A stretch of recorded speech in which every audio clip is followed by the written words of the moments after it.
How many times have you said to yourself, I'm going to succeed, and yet you keep coming up short? You probably noticed that high achievers with heart do things differently, but you just can't put your finger on it. You're curious about why high achievers accomplish more and have more satisfying relationships. It's because success is the result of your mindset and the consistent actions you take. This show is designed with your success in mind. By revealing these powerful patterns of our dynamic individuals and guest experts, you can model what they do and apply to your future success now. Let's roll up our sleeves and get started. My name is Brigitte Höfele, and this is the Success Patterns Show. And happy Tuesday, everyone. Here is the golden nugget. Success patterns are more valuable than ideas. Let me explain. While ideas are very powerful, they require trial and error and a lot of time to put actually into action. Think about manufacturing. First, you have an idea, then you go into a proof of concept, then a working prototype, then small production batches, and finally, full-scale production. This takes months, maybe even years. And you might have met some people who are collectors of ideas, but they do little else. Forget everything you know about ideas. You are not looking for ideas. You are looking for success patterns. Well, success patterns are different. That's why you're looking for them. And success patterns are better. Why? Well, success patterns are proven, have a logical sequence of steps to follow, have an action imperative, and deliver consistent results. In today's content-rich success pattern show, you're going to learn valuable success patterns from an educator and a medium. Her name is Michelle Henderson, and she is an educator and worked as a teacher in education, as an educational diagnostician and behavior analyst for over 30 years. In 2021, Michelle became a certified spiritual advisor with psychic and medium certificates through the Lisa Williams International School of Spiritual Development. With the knowledge that she's obtained there through her lifelong work with children, she became passionate about helping intuitive children embrace their gifts. Michelle also shares her innovative ideas with other light workers, giving them direction about supporting families of intuitive children. Can't wait to dive deeper into this. She's written a book, Spiritual Nurturing for Intuitive Children, training parents to embrace and enhance their psychic child's abilities. And it was published January 5th, 2022. She's also created a live podcast, which I happen to be a guest expert on as well. So thank you, Michelle, for having me on your podcast. And it's called the Michelle's Inspiration Hour, and she started that in 2022. Let's roll up our sleeves, like I said earlier, and welcome Michelle Henderson. Hey, Michelle, Hey, how are you? I am so excited to be here. I am honored that you are here, and we're going to talk all about children and intuition and anything and everything parents, as we're both educators. And it's a very, Absolutely. it's a topic near and dear to my heart. Always a teacher, Oh, born a teacher, always a teacher. always a teacher. Now, when you were young, did you, and as I was reading your bio, getting ready for our show today, you became aware of your abilities at around what, age 20? Yes, but I also, when I was younger than that, now when I was 20, I had those spiritual awakening. Mm-hmm. Whenever they were like knocking at my door saying, okay, it's time to work as an intuitive person. But when I was younger, I could actually feel all the energy around me. I could feel other people in the room. And I think because I could not see them, but I could feel them, and I was an empath, I could feel other people's thoughts and feelings. And, I was really an emotional wreck when I was in middle school and even in elementary school, because I'd be coming home just exhausted and I didn't want to sleep by myself at night. So I Hmm. knew that there's something going on, but because where I grew up and my beliefs, we don't talk about that. What belief system did you grow up in? I grew up in the Bible Belt of Texas, in in a very small town, Abilene, Texas. And there's actually three different colleges, of Christianity. So it was a very conservative town, and anything that was outside the norm was not a good thing to talk about.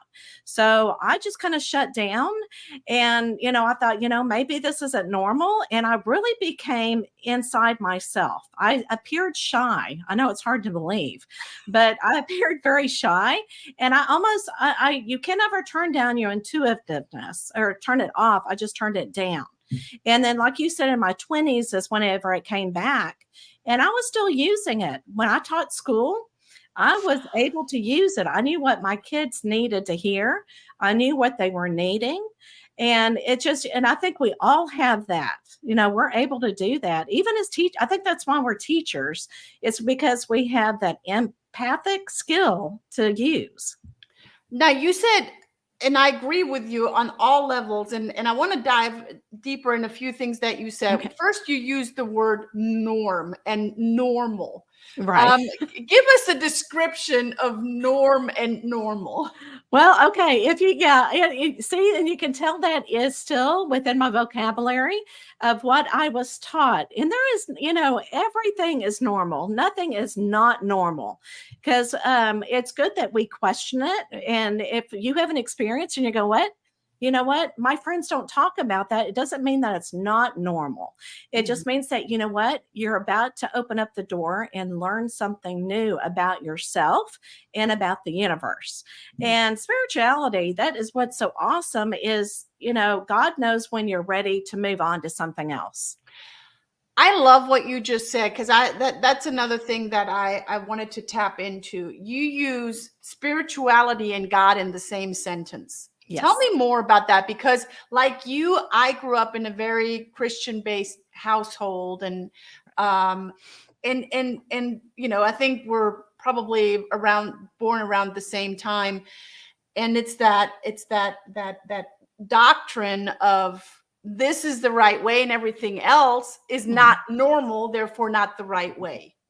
Tell me more about that. Okay. Yeah. And so talking about spirituality, it can mean different things to different people. Some people find spirituality, and to me, my definition is it shows that there's something greater than ourselves. Somebody, it can be energy, it could be angels, it could be God, it could be anybody that really makes you feel like, what? I am greater good. I am of the light. Okay. And people can find spirituality in religion.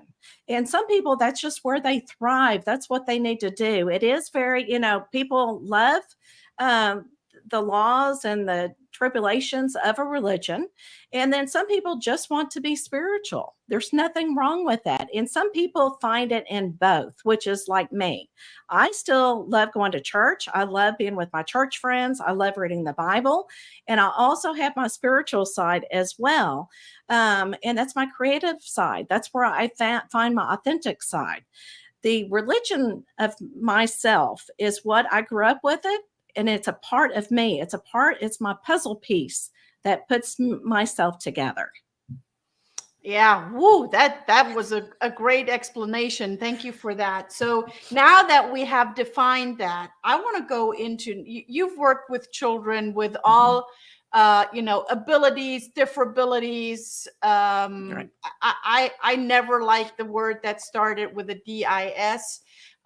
They're all the way that all of these children are the way that they are, period. Right. Like I'd like to quote my husband, who's the culture guy, that normal is a dial on a washing machine. And now that I'm thinking about it, not even our washing machine has a normal anymore. It has like all these different knobs and things. And I think it even comes with an app that we can, all sorts of stuff. Anyway. Right. Children, intuition, teachers, intuition, parents, intuition. It belongs together. And yet over the years, I feel like that a lot of the knowledge based or a lot of the information had to make way for the intuition. If it's not logic, it makes no sense. Therefore, it's not tangible. We cannot assign it. Right. But yet, my husband says, oh my gosh, we need to trademark your intuition. We need to trademark your gut feeling, because you're right.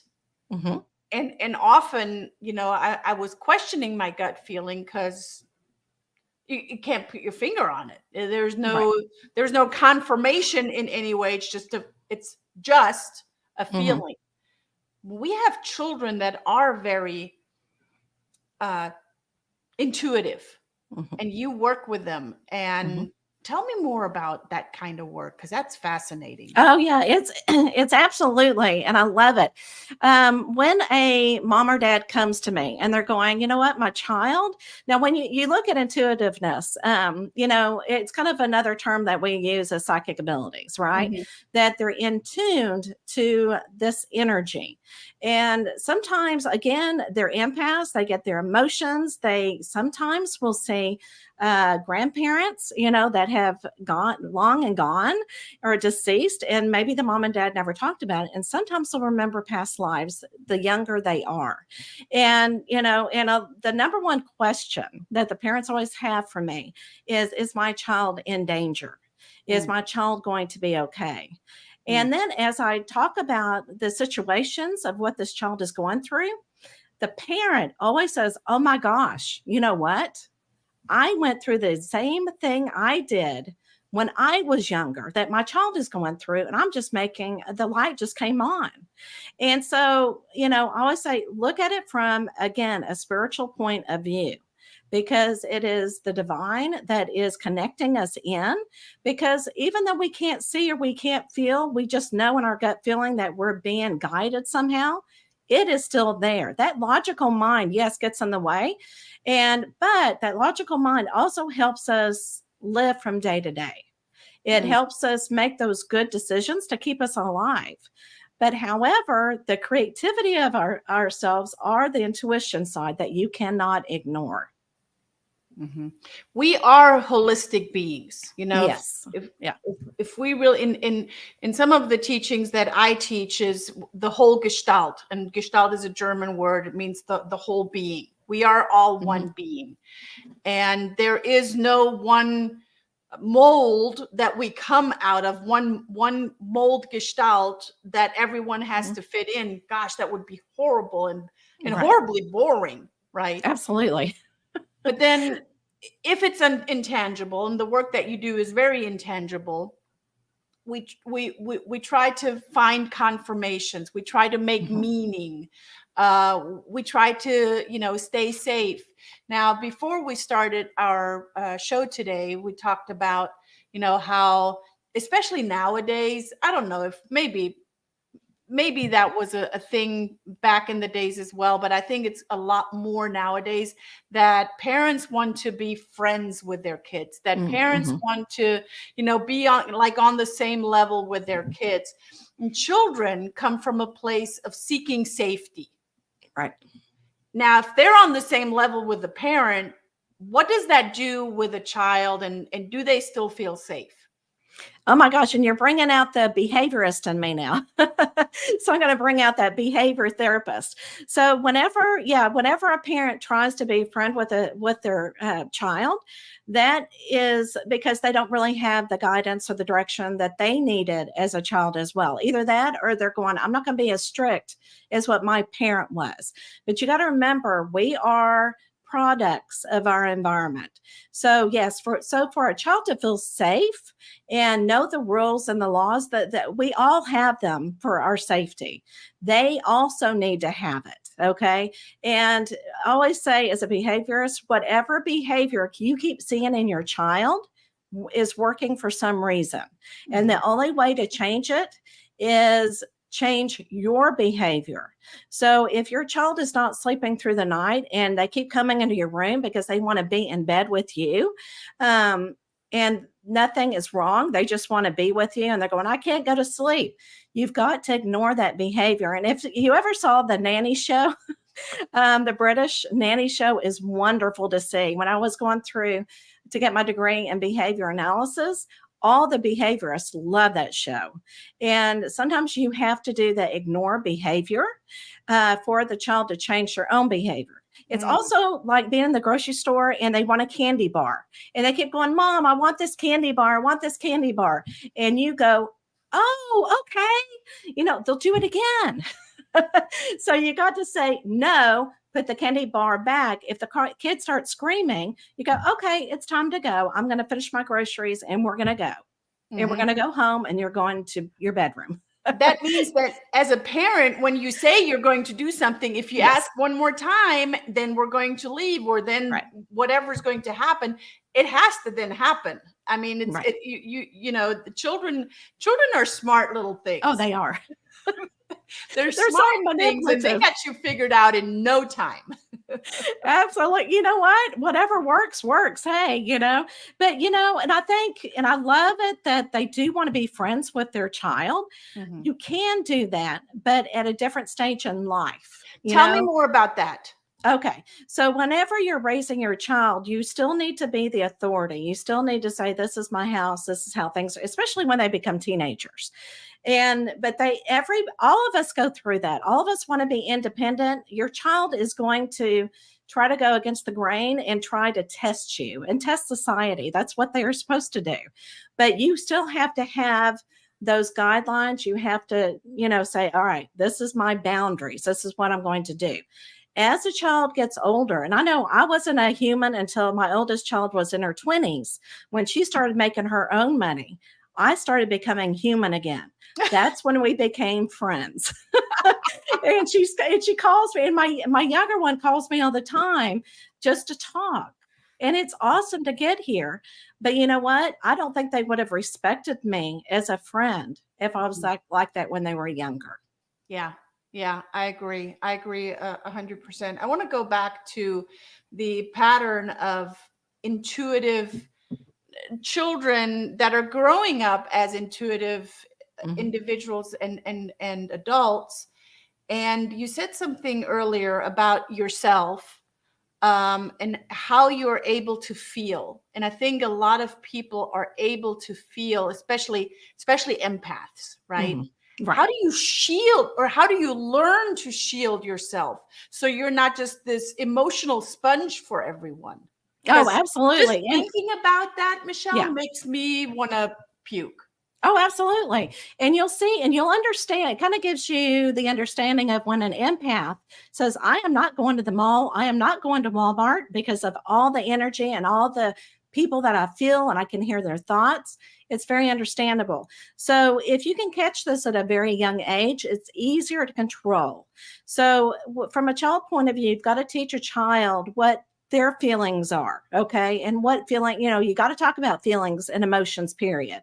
And say what you're feeling is not your emotions. If you're sad and there's no reason why you should be sad, right? Then you need to go ahead and say, okay, that's somebody else's feelings. I'm going to release that.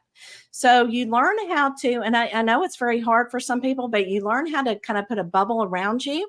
What I do is if I start feeling the energy and especially during, special ed meetings, the parents would get very emotional. I could start feeling that. And I had to be very professional. So what I started doing is kind of like superhero, right? Is I would concentrate and I would think of my energy pushing and giving them love energy back, but pushing my energy towards them. And that would take their energy so that they would have to hold on to it. So you just learn coping mechanisms. And sometimes when I come home from a holistic fair, I have to go take a salt bath. And what a salt bath does is it gets other people's energy off of your aura and your energy. So you start learning these bits of information, but you've got to find people that have gone through the same thing that you have gone through so that they can give you different strategies. That makes so much sense. Yeah.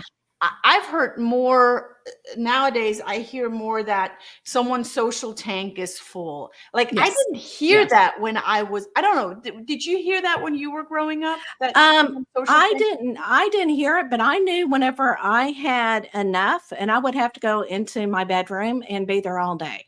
Mhm, Or even when I taught school, I would have to be at home all afternoon on the weekends. mhm, I was burned out. mhm, So absolutely, you just almost feel like you have the flu, that mhm, you're just worn out.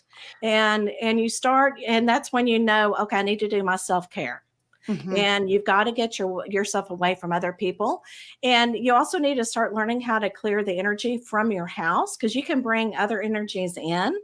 And what I use is I just use a spray, and it's called Florida water, and everybody loves the smell, but it's kind of like sage, but it's a spray. It doesn't smell, you don't have the smoke or anything, Mhm. and it just smells so good. And kids, if they want to clear their room, this kind of gives them the power too. They get the spray and they start spraying it all over the room, and it feels so good and it smells fantastic. So I hear clearing your aura with a salt bath. Now, what kind of salt? In the pharmacy, any pharmacy, you can find these bath packets, and it will say the salt. Iodine salt or something. I can't Mhm, remember. And mhm. there's different flavors that you can get. Okay, Yeah. so salt bath, Florida water spray, Yes. Or sage. Yes. or yeah, you can smudge sage, Yeah. which is an acquired taste for some people. And then crystals will work too. What kind of crystals? And it's so interesting is because, see, for me, I don't really have to use crystals. Okay. But for certain people, they have to use crystals for, to protect themselves. Mhm. And it depends on what you need. So I tell everybody to go into a crystal store and hold the crystals, the different kinds of crystals, Ah, to see which one you gravitate to. yeah. I know you can read a book and say, okay, this is for protection or whatever, but you've got to find out what your energy works with. You've Mhm, got to be in contact with that crystal to mhm, determine which one will work for you. mhm.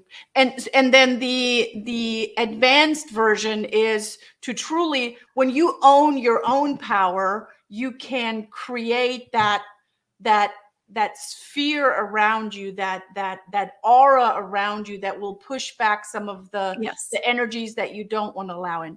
Now, when we're dealing with, you said it earlier, there's going to be behaviors Mhm. of children coming and wanting to sleep in mommy daddy's bed, Mhm. or they want candy or whatever the behaviors. But if we're talking about, say, infants, like little infants, Oh, yeah. is there, what can there be some energies around them that will Mm. constantly wake them up? Oh, yes. I love it. I love it. I love it. Yes.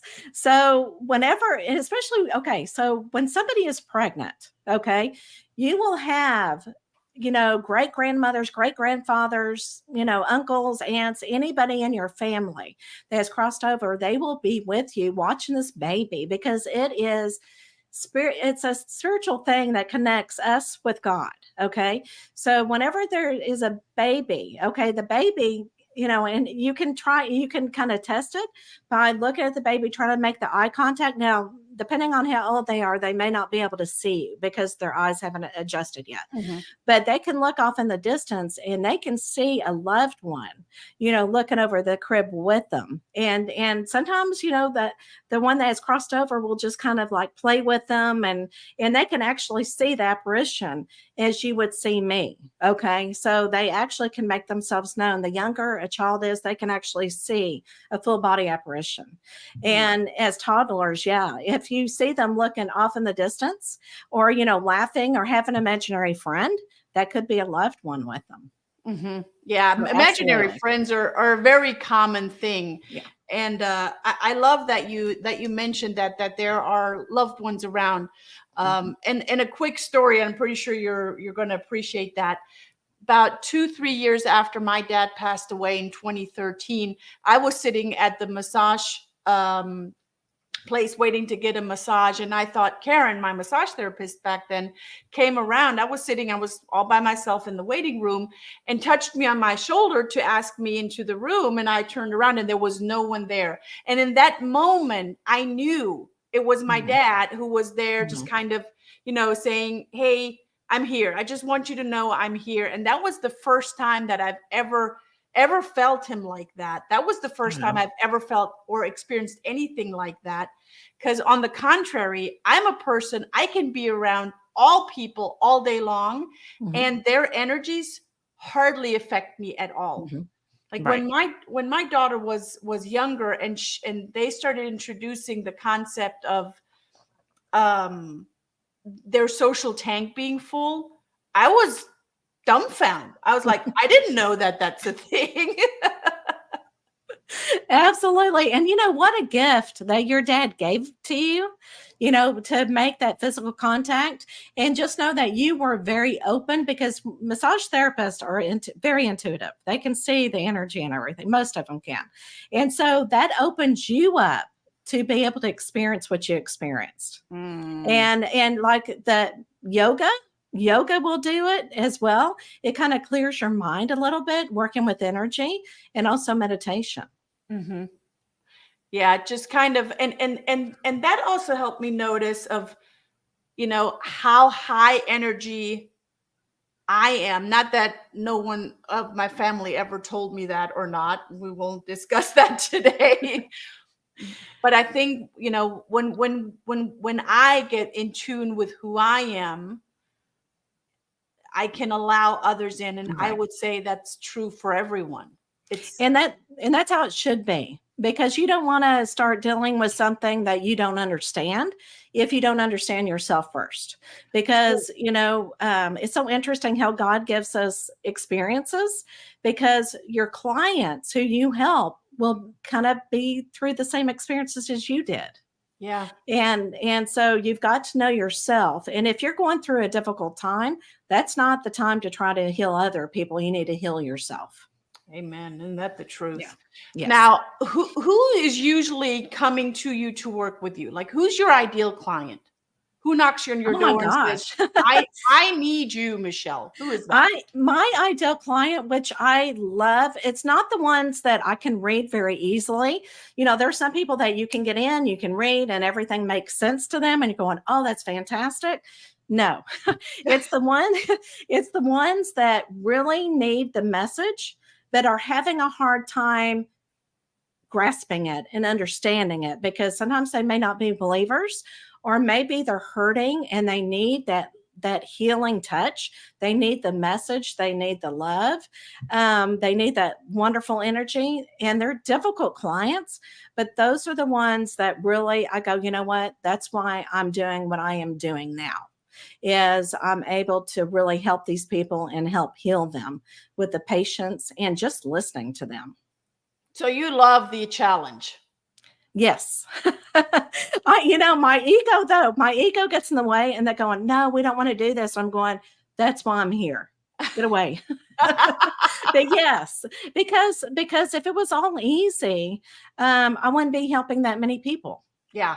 No. And and I had one, I thought she was going to come across the table at me, because I brought in a stepdad that she did not like.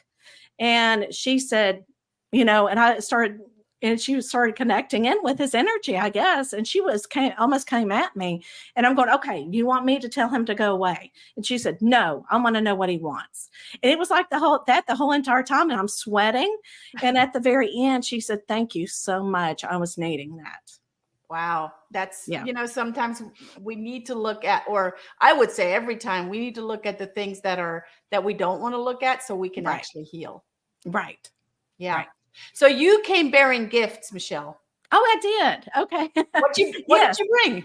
So anybody that's listening to this podcast, okay, and towards the end, and I say congratulations, because the percentage of people that, anyway, so I'm going to give you a gift. So if you go to my website, Michelle Henderson Medium, you can schedule a 45-minute psychic reading, and it's half off, $75, but you have to put in the keyword in lowercase podcast 25. And So- you can schedule it on the calendar and pay all in one place. So all they do is go to your website, michellehendersonmedium.com, and they look for the 45-minute psychic medium reading, and then they put in lowercase podcast 25. Right. And on my website, it will say booking, book with me. And that's the tab that you go to. That's the tab that you go to. Yeah. And they can either have a psychic reading or a mediumship reading or both. What's if you the don't difference? know what, I was going to say, okay. So a psychic reading is whenever I connect in with the client. Okay. I connect in with your aura. It's a soul to soul connection with you. And we talk about what guidance you need in your life. And that could be health, finances, relationships is always the number one thing. Just anything that you need. Okay. Now, mediumship is whenever I connect in with a loved one. And we get validation to make sure who I'm talking to. I can't always guarantee who will come across. I will always try, because there's always a reason who comes across will be bearing the message. And the message is the most important thing while we do mediumship. Wow. That's fascinating. Now, saying you have there's a parent that's listening, and they are, let's just take the example that we had earlier. They're not sleeping at night because their toddler or their infant is not sleeping at night. Can you help them? Yes. So you want me to tell you where to go for answers? Yeah. Okay. So there's also a free discovery call. So if you want to have an answer like that, it's like, I say it's 15 minutes, but usually it turns into 30 minutes.